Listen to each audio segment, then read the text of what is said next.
Hi folks, welcome back. Today's video we're going to be talking about powering up the camper.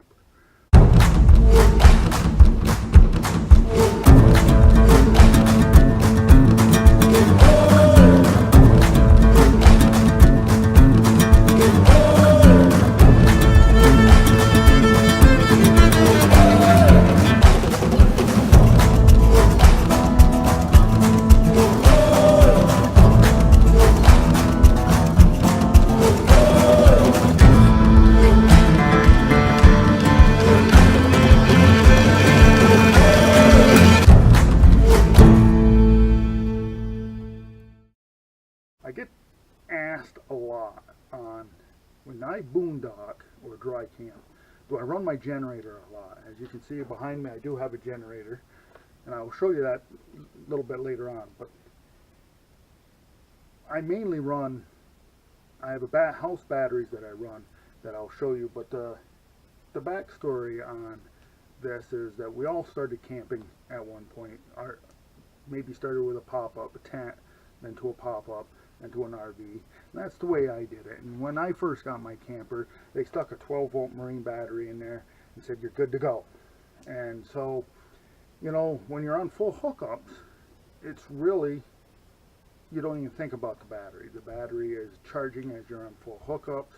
So, you know, if you're on full hookups, it really doesn't matter about your battery. Now, a lot of the batteries they can stick in look something like this guy right here. Now, these type of batteries you can buy at Walmart or Tractor Supply. I bought this one at Tractor Supply a few years back. This is actually off my old camper because I used to have a battery bank of 2 of these when I was learning about batteries and solar panels. So this is a 12-volt RV marine deep cycle battery.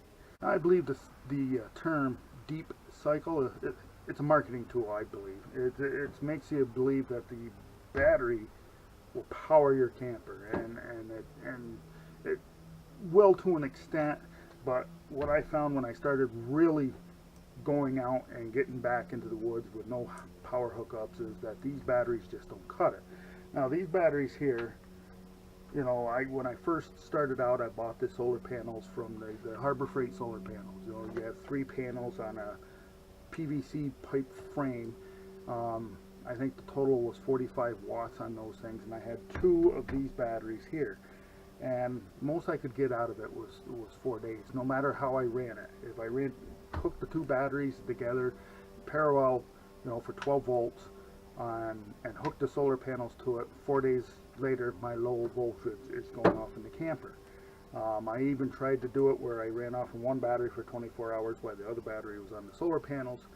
And it basically comes down to understanding how much power you need for your camper when you dry camp. Now, a rig like mine, and if you follow the series, the video, I have a StarCraft launch 26 foot. So what is going to draw the power in that? Now, I have all LED lights and LED lights outside, but your power that you're going to need inside, that is going to run constant, is your gas meter, your gas sensor. That's going to run. Your CO detector, that's going to run. Even if you run your fridge off in gas, your thermostat's drawing electric. Any lights, any TV you use, the water pump, you know, when you put your slide out, when you get there, when you put your awning out, all that is electronics you use. And all of that takes some of the charge out of the battery. Now, the big thing, you talk about volts, but the big thing that we need to learn about is amps. It took me a while to learn this, and I don't know if I can explain it all that well, but this type of battery right here, I believe, is a 72 amp hour battery. It sounds like a lot. It sounds like you have 72 amp hours. Now, amp hours, I'm going to try to explain. 1 amp hour is the amount of power it takes 1 amp to draw for an hour, 1 hour. So, and typical LED light draws 0.5 amp hours. So if you had 6 lights on, you would be drawing 3 amp hours. And if for this battery here, 72 amp hour, if you ran that for, what are we talking about, 22 hours, that we could run those lights off in this battery. But you're not just running LED lights, like I say, you're running all these other devices on here. So I needed something, and I didn't want to run a generator all the time either. That takes the fun out of camping, you know. You worry about having enough power. Now, so I had to sit down and figure out what did I run in my camper that I needed. I needed my fridge to run. I needed some lights to work. I needed the water pump when I needed to flush the toilet or do the dishes or wash my hands. I needed, when I like to watch TV for an hour at night, you know, maybe if I can pick up a TV station, which normally I can't, but I'll watch, put in the DVD, I'll watch TV for an hour. And then if it's raining at night, it might be even more. I even run a 12-volt fan all night long in the bedroom, and especially on nights like tonight, 7 o'clock at night, and it's 80 degrees out. So I needed to figure out, I needed to get some house batteries that would run what I wanted it to run. I also needed to charge those batteries, and I could do it with the generator, or I could do it with solar panels, and I liked the solar panels. So when I bought this rig and ordered it in March of 2017, and I sat down with the company that I bought it from, and I told them what I wanted. And I told them exactly what I wanted. I wanted 6-volt batteries, and I wanted ZAMP solar panels. At first I wanted them mounted to the roof, but after thinking about it for a little bit, I decided to have a 30-foot cord and have a portable set. So I have two 80-watt panels, suitcase panels that fold up, and they produce, I think it's 9.3 amps a day. So on a good day, by noon, what I use at night with my LED TV and the lights that I use and the fan running all night long and the refrigerator, the thermostat in the refrigerator, the sensors, the gas sensor, the CO2 sensor, it actually charges the batteries back to 100% by noon, 1 o'clock the next day, which is perfect, which is exactly what I wanted. The rig also has charging ports for cell phone. That's not a huge draw, but it's still a draw. It's a draw that if you're going to be off the grid, boondocking, dry camping, whatever term you want to use, every little bit of power counts. And there's so much in a camper nowadays, these new campers, the electronics. I mean, this camper here wasn't going to come with 12-volt plugs in it. They were eliminating 12-volt plugs in campers, and I'm like, no. I need them in my camper because I have an inverter that's going to run my TV. I have a 150-watt inverter that runs an LED TV. I have my 12-volt fan that plugs into a 12-volt plug. So they ended up putting plugs in it for me when I ordered it. First, what I'll show you is my ZAMP solar panels. Now these are a total of 160 watts. Now this unit cost about $760. It has a lot of benefits over the rooftop because I like to park in shade, and if I park in shade with a rooftop, I have no choice. You know, that's where the panels are. With the portables, I can move them wherever I need them. I can aim them directly at the sun to maximize the output. And being able to do this in areas is huge, especially in a couple days in which you have really limited sun.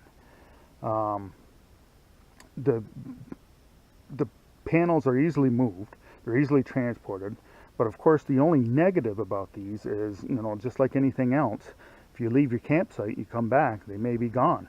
You know, somebody may steal them. And so far they've been deployed all summer long in 2017, and they were deployed all summer long so far in 2018, and nobody has stolen them.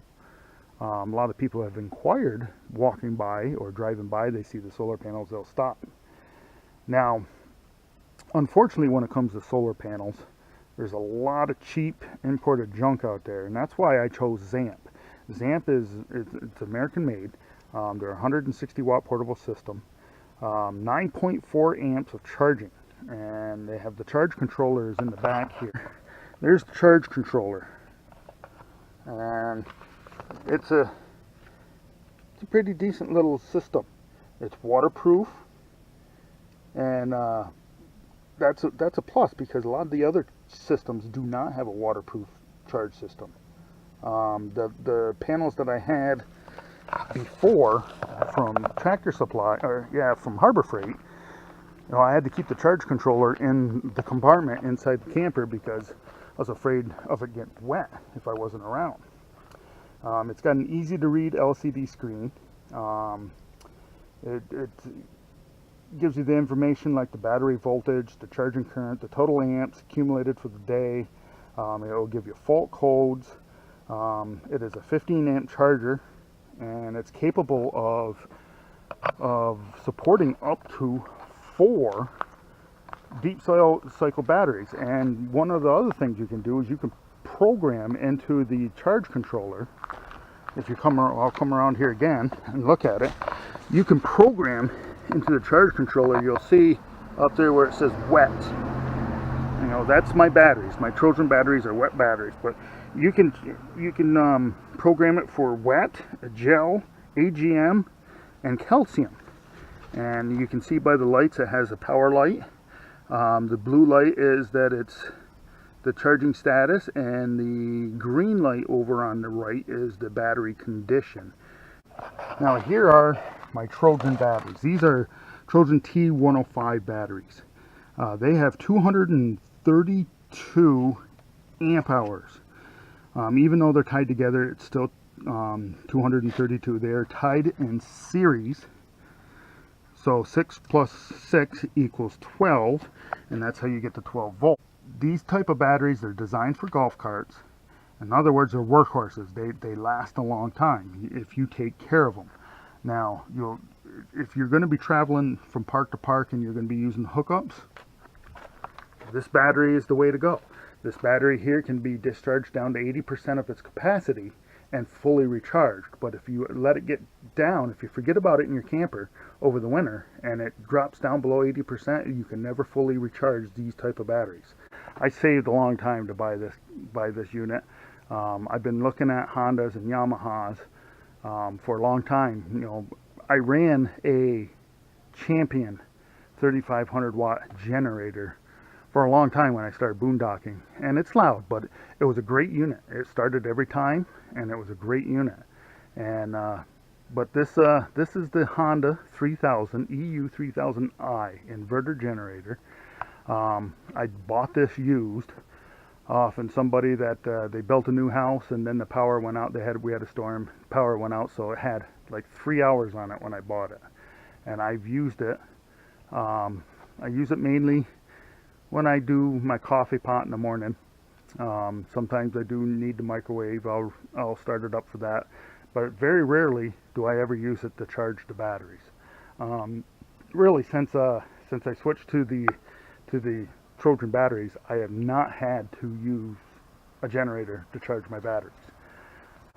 So the displacement on this generator is 196 cc's. It's 120 volt, 25 amp rated plugs. Now you can see it has a household plug and it has a round plug. Now the one drawback with this generator is it does not have a plug, RV plug on it. So I did have to get an adapter that would fit into the locking one here. It has the eco throttle on it. You can shut the fuel off. It's got the electric start. It's also got a recoil start. The tank capacity, I believe, is about 3.5 gallons. I don't know how long it will run off a tank of gas. Last year I filled it up in the beginning of the summer, and I ran all summer long on one tank. That tells you how much I use this. I don't use it a lot when I'm camping, other than for my coffee pot and sometimes for the generator. And I did use it for the air conditioner once I came back from kayaking and the camper it was a hot day, and I was turned on the air conditioner while I was cooking dinner, and I even turned on the microwave, and this generator held both of them. So it weighs 131 pounds, and the noise level on these generators are absolutely awesome. This generator's rated at 57 decibels, and then 50 at 1/4 load on eco throttle. I'm going to start it up and let you listen to it so you know what it sounds like. And it's very easy. There's the choke. You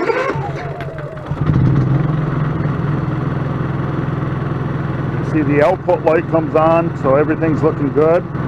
This is the eco throttle. Right now it's on. I'll turn it off.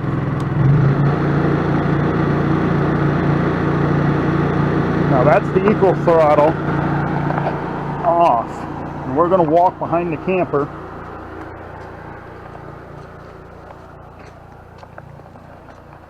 So my camper is 26 feet, and you can still hear the generator over there, and that's with the eco throttle off. Now we're going to go turn it back on and do the same thing.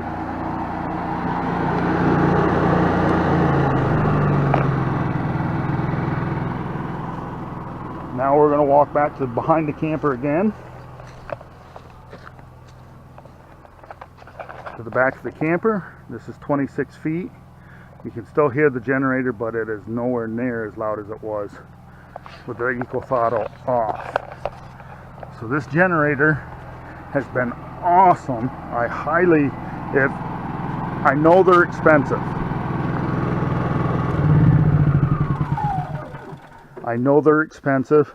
The guy that I bought this generator off, he says he spent with tax, with the wheel kit and the handle. There is a cover for it.